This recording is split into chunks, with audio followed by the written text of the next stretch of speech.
Oke, baik. Assalamualaikum warahmatullahi taala wabarakatuh. Perkenalkan, nama saya Wadi Nurani dari kelas 4301 dengan NIM 6705 194095. Di sini saya akan melakukan jurnal praktikum modul 8 antena, yaitu perancangan antena Yagi Uda menggunakan software CST Studio Suite. Jadi di sini saya telah merancang antena Yagi Uda ya, di mana antena Yagi Uda merupakan suatu antena yang bersifat memancarkan langsung dan didesain untuk memancarkan gelombang hanya pada satu frekuensi saja. Jadi antena ini memiliki tiga bagian. Yang pertama ada driven, reflektor, dan direktor ya. Nah, antena ini tiga bagian. Driven itu merupakan suatu titik catu daya dari kabel antena. Ada reflektor itu merupakan bagian belakang antena yang berfungsi sebagai pemantul sinyal. Dan direktor itu merupakan bagian pengarah antena. Ukurannya itu sedikit lebih pendek daripada driven. Penambahan batang direktor akan menambah gain antena, namun akan membuat pola pengarahan antena menjadi lebih sempit. Jadi di sini saya akan menjelaskan beberapa nanti praktikum yang telah saya lakukan gitu ya. Di sini saya akan melakukan terlebih dahulu medan dekat, di mana medan dekat tersebut ada PSWR, ada return loss, ada bandwidth. Nah, di sini saya akan melakukan atau menampilkan hasil dari PSWR. Untuk PSWR tersendiri di sini telah saya gunakan bahwasanya PSWR ini telah dioptimasi dengan menghasilkan 1,2 ya, di mana PSWR yang baik itu merupakan PSWR di bawah 2 ya teman-teman. Jadi PSWR ini sudah baik untuk antena Yagi Uda ini. Jadi PSWR ini merupakan suatu voltage standing wave ratio atau merupakan perbandingan antara tegangan maksimum dengan tegangan rendah atau minimum yang terjadi pada saluran yang tidak sesuai atau tidak match ya. Nah, kemudian juga di sini saya akan menampilkan return loss. Nah, return loss ini merupakan besaran ataupun daya pantul faktor refleksi yang menyebabkan oleh tidak matchnya saluran bebas dengan transmisi lain ya dalam dB. Biasanya untuk return loss itu sebesar minus 13 dB gitu ya. Jadi di sini dapatkan setelah dioptimasi mendapatkan minus 18 dB, di mana untuk return loss ini sudah dikatakan baik untuk antena yang muda ini. Selanjutnya di sini saya akan menampilkan kembali yaitu bandwidth ya. Bandwidth ini merupakan suatu rentang frekuensi di mana performasi antena yang bergantung pada beberapa karakteristik berada pada standar tertentu. Bandwidth ini merupakan pita lebar di mana bandwidth itu diukur ketika sudah mendapatkan tegangan tertinggi dan tegangan terendah, di mana kita akan menghitung ABW dan FBW. Untuk gain pertama di sini mendapatkan sebesar nilai 862,74 dengan standar minus 10, dan yang sebelah kanan itu sebesar 904,16 ininya 10. Didapatkan bahwasanya untuk BWN ini yang telah saya hitung yaitu untuk bandwidth yang ABW itu sebesar 41,42, di mana 904,16 dikurangi 862,74 didapatkan 41,42 MHz, dan untuk FBW-nya itu mendapatkan 4,68, mungkin 4,69%. Jadi untuk FBW-nya itu didapatkan 4,68%. Nah, ini untuk grafik dari return loss beserta perhitungan eh, dB ya, teman-teman. Selanjutnya di sini saya juga akan menampilkan dari medan jauh ya. Medan jauh itu ada gain, ada direktivitas, ada polarisasi, ada polarisasi.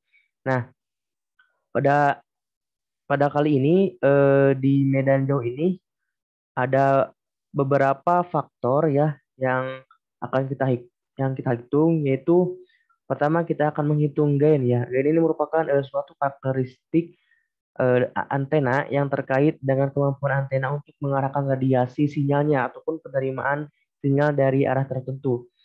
Untuk gain di sini saya akan menampilkan. Nah, bahwasanya untuk gain yang antena Yagi Uda ini dapatkan yaitu sebesar 10,80 dBi ya.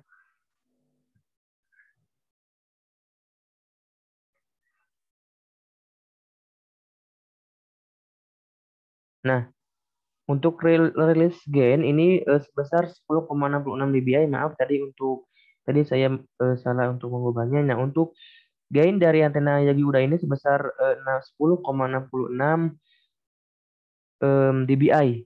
Nah, dan untuk direktivitas dari suatu antena Yagi Uda yang telah saya buat yaitu bahwasanya direktivitas itu merupakan suatu deretan ataupun ukuran pada kemampuan yang dimiliki oleh antena untuk memusatkan energi dalam suatu atau lebih ke area khusus. Jadi aktivitas ini merupakan perbandingan kerapatan daya maksimum dengan kerapatan daya rata-rata. Nah, dapatkan bahwasanya di grafik yang setelah ini saya dapatkan bahwasanya untuk untuk aktivitasnya itu dapatkan sebesar 10,84 dBi ya, di mana ini sangat bagus ya untuk efisiensi dari antena yang telah dirangkai tersebut. Selanjutnya kita akan menghitung lagi atau menampilkan pola radiasi.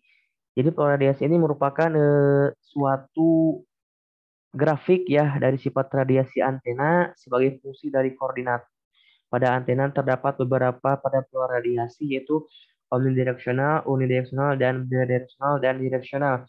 Nah, pada antena Yogi Uda ini didapatkan bahwasanya untuk pola radiasinya itu berbentuk direksional ya. Karena karena apa? Untuk direksional ini merupakan perambatannya tuh sinyalnya tuh hanya terletak pada satu arah garis lurus gitu ya, teman-teman. Sehingga disebut dengan pola radiasi direksional.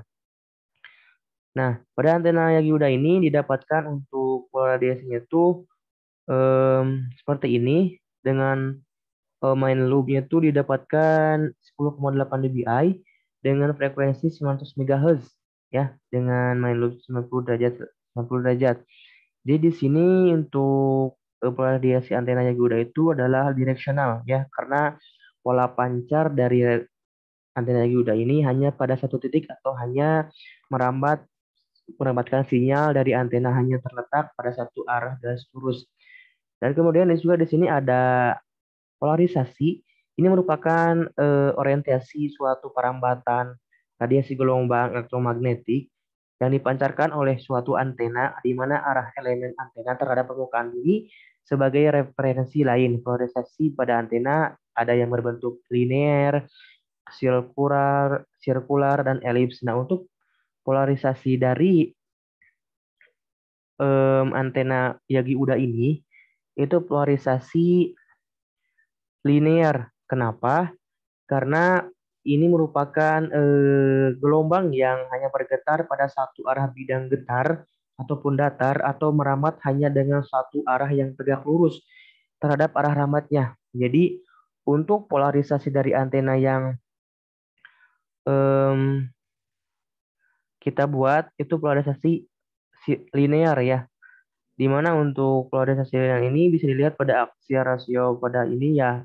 Jadi dilihat bahwasanya polarisasinya itu linear gitu ya dengan frekuensi 100 MHz dengan main loop sebesar 40 dB. Jadi untuk